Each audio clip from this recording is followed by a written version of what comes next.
I'm Ben Meyer. And I'm Rob Wright. And this week we're going to talk a little bit about Star Trek games. We have the captain in the audience as well as our resident fanboy, Rob. And Leonard Nimoy, actually, at a Star Trek convention this past week, unveiled Star Trek Online, which is the latest Star Trek. It's going to be an MMO from Cryptic Studios. Yes. And so we got to thinking about this long history of Star Trek games. So what's interesting about this new MMO, other than the fact that it's an MMO, which is interesting in and of itself? Yeah, I mean, it's pretty big news because it's being developed by Cryptic Studios, which some MMO players will probably know City of Heroes fame.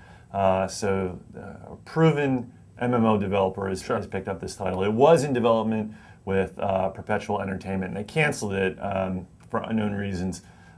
Maybe because the franchise is doing so well right now, maybe because sci-fi MMOs are a little dodgy. But Cryptic has assumed the reins of this game. It's very good news, and they've given us a little bit of information about the game, such as just sort of the combination of space sim gameplay with third-person action. You can customize your character. Everybody starts out, or everybody can be a captain, or starts out as a captain. Yeah, you're like a captain, but you can have different lineages. So different career paths. You have an engineering background, a doctor, tactical officer, all sorts of things like that. Anything that you would see in a normal Star Trek movie or show. And you can either be a member of Starfleet Academy or the Klingons. So that's nice. It's definitely interesting. I mean, me personally, I think that the real allure of making a Star Trek game would be to really open it up and make a bunch of different alien races outside of the Starfleet Academy and outside of the Klingon race, like playable, like maybe the Romulans. There's the Borg, for crying out loud. I mean, that'd be really interesting if you could play as a Borg.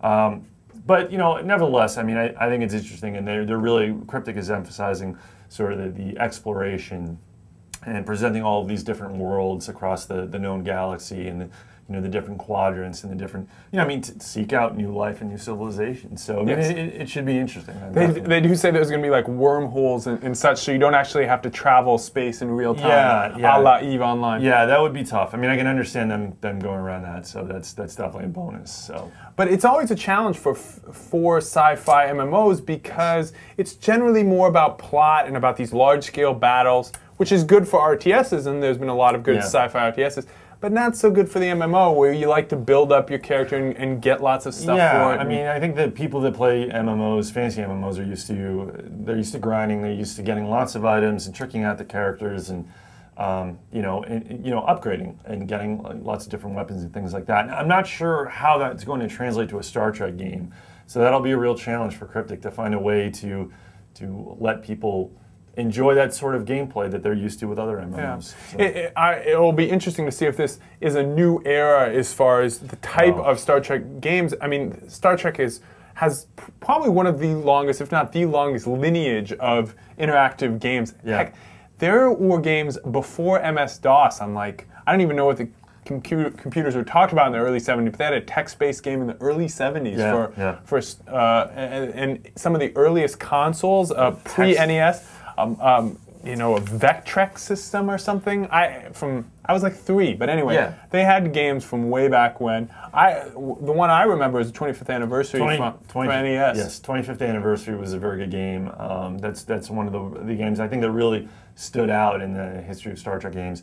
I mean, there were some good ones. I mean, there was a period, I think, in the 90s during sort of the heyday of PC gaming, as it were, when there were a lot of good developers, a lot of good titles out there. Whether it was an adventure game like Borg, which Star Trek Borg was a really original title at the time. Was it actually a game? It was like an interactive It was a choose your own adventure DVD or CD-ROM. It was crazy. I mean, it was definitely a little bit different at that time. I mean, honestly, it makes the cutscenes in Metal Gear Solid look small. I mean, but it was an interesting game. There was that. There was some good RTS games. There's Starfleet Command. Sure. There was Star Trek Armada from Activision in I think 2000. Interplay had a lot of good games. Klingon Academy, Starfleet Academy, and what's interesting is that the Star Trek franchise really made its home on the PC, and then sort of around 99, 2000, it started to go south. Well, one reason is Activision got the interactive rights from Viacom Paramount around, I think, 1998, around that period of time, and that's when sort of the next generation of consoles was coming out, and they were selling really well, and there was a lot of popularity. On the flip side, though, the Star Trek franchise was kind of going down. There wasn't a lot going on as far as the TV series or the movies at that time.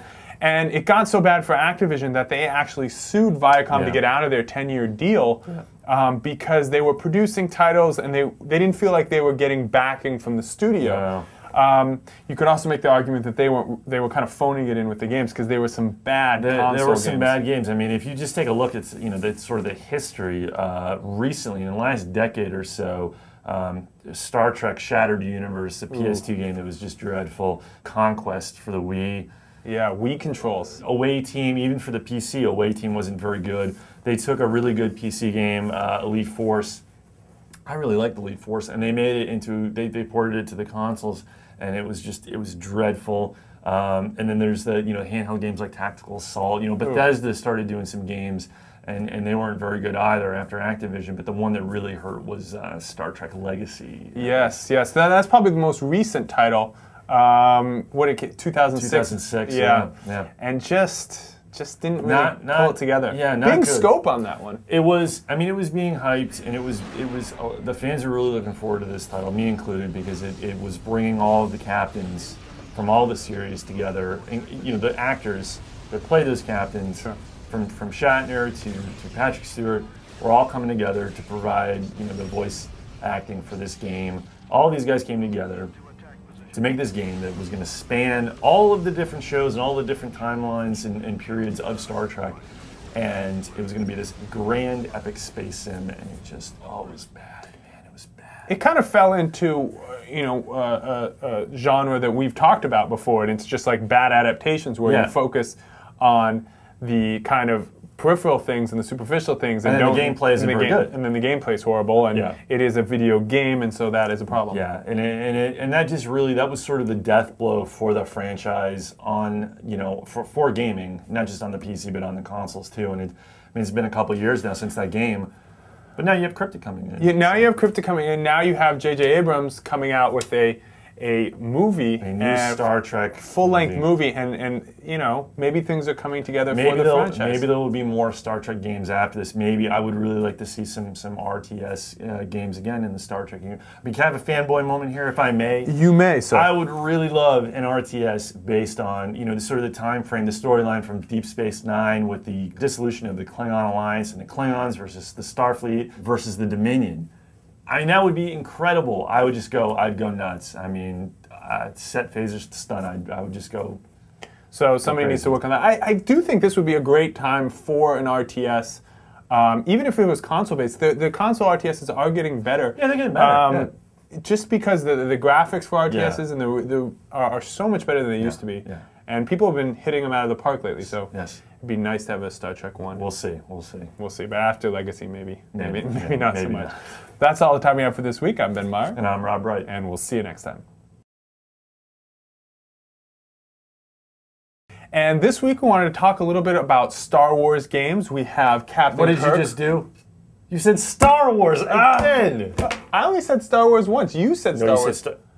You said Star Wars before. You said Star Wars. You did.